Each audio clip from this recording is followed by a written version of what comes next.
So my presentation is on mindfulness in the arts. So these are the list of things that we're going to talk about. And these are all things related to music and art that I think can cultivate mindfulness. The first that we're going to talk about is music improvisation, and then listening to music. Next, impromptu dance, then painting, which includes all material art, so crafting, knitting, whatever your thing is. And lastly, we're going to talk about singing and performing, which is the reason that I chose this topic, because that's my knack. And also, most artistic endeavors can cultivate mindfulness when done in a certain way. Okay, so first thing we're going to talk about is music improvisation. Currently, we have Alex doing music improvisation on his Taylor guitar in the background. He will be doing that and doing composition in his mind throughout the whole presentation. The reason that music improvisation is related to mindfulness is that music improv is always in the moment. You're composing each thing moment by moment by moment. And if you mess up, there's no judgment, and you literally just let it go and keep going, because there was no right way of doing it in the first place. And an interesting thing about improv is that your emotions and technique can communicate, because how you feel can be displayed through how you play the piano, through which chords you choose, and things like that. And an interesting thing about music improv is that it promotes flow, which is our next topic. So we talked about flow when we talked about the video gaming in class, and about what flow is all about. And in this case, in music especially, and in other forms of art, it's basically referring to being in the zone. And so we're going to talk more specifically about what that means. For flow to be cultivated here, you have to be satisfied with what you're doing and actually enjoy what you're doing. And so obviously if you're a musician, you enjoy playing music. And you have to be completely focused and not distracted, and to be not distracted by anything that happened earlier that day or anything going on around you, really. And an interesting thing that I really like about flow, especially when talking about music, is that doing mode, just playing the guitar, just singing, just playing piano, shifts to being mode. You forget about even how long you've been in that practice room, or you don't even realize what chords you're playing or what you're playing. It just happens, and it's being mode. That's flow. And as long as tasks are done mindfully, flow can be experienced. And I think that's important to note, that although I'm talking about music in this case, flow can be applied to other things, like we talked about in class. Flow needs certain things when it comes to art. Of course, it still needs your attention, and it needs direct feedback as to how you're doing in the present moment, which sounds kind of confusing, but it basically just means that, for example, if you're playing guitar and you play a wrong chord, you can just learn to adapt it and move on. Also, the task has to be challenging enough to keep your attention, otherwise our minds are prone to wander. If you've played that song a million times and you can do it in your sleep, you're not going to be as focused on it, and therefore it's not going to produce the mindful state that we're searching for right now. Also, you have personal control over what you're doing, which is why art is such a great topic, because obviously you're personally responsible for the music you make, for the art you create, how your painting turns out, everything like that. And the task should be rewarding.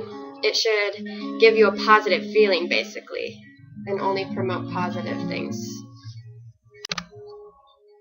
Basically, most artistic endeavors involve flow, because of the direct connection with one's senses that we talked about earlier.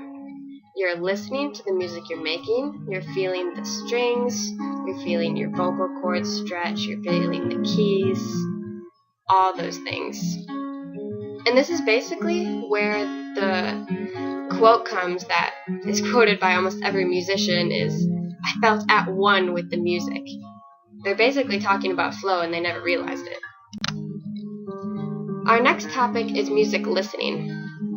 This is great because you don't have to have any music ability to experience this type of artistic flow and this type of artistic mindfulness, really. Music listening promotes increased attention and focus. It also promotes a state of flow, like we talked about, when you're listening to music, which is great. And you can use this when you're working on homework or writing a paper or doing chores. I know I personally pull up a study Spotify channel when I'm doing my homework, and it's all like instrumental music, and it really does help me focus.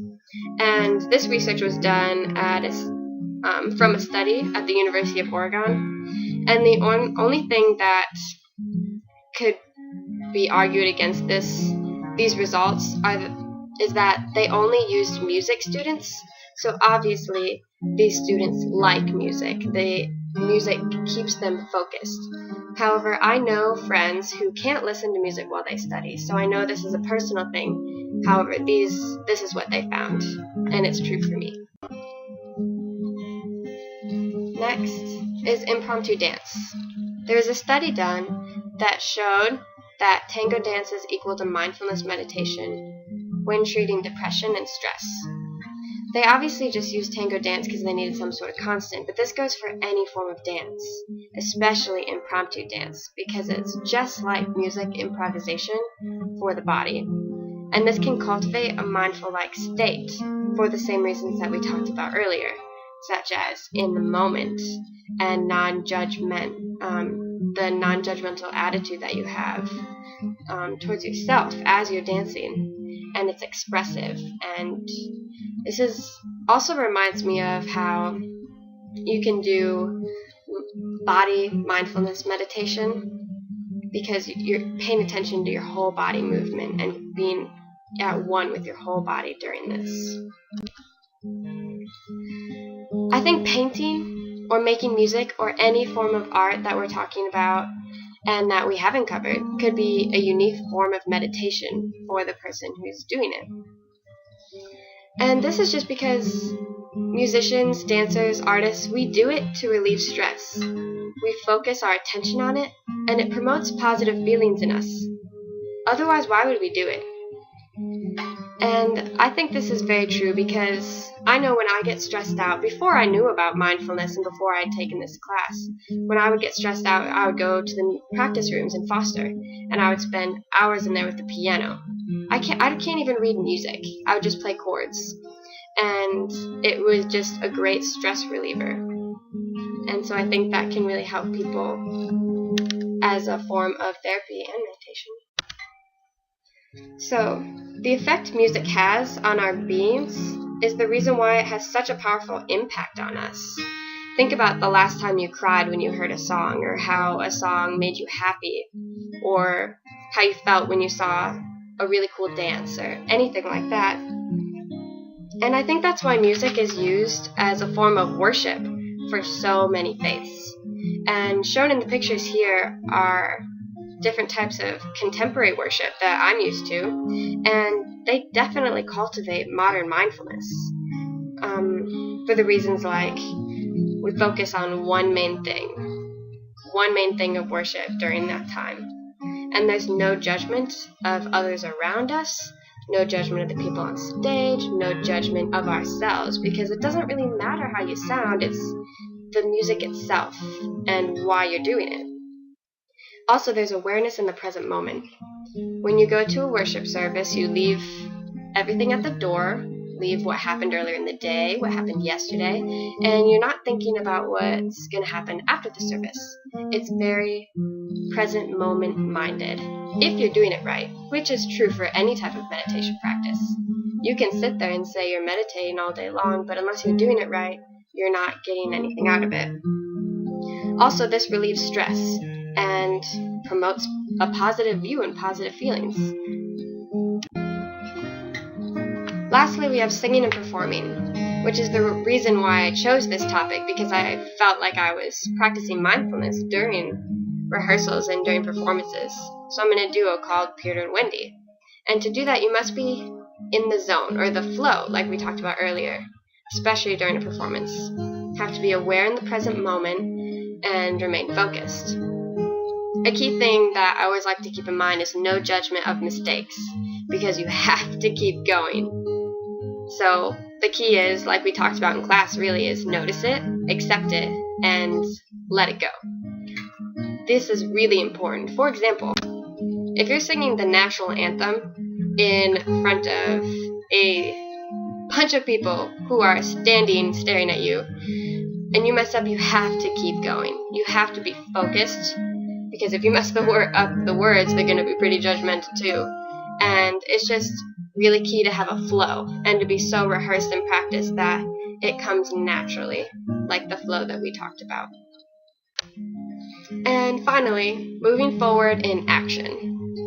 I learned a lot through research about mindfulness in music, and I really want to apply it to what I'm already doing with music.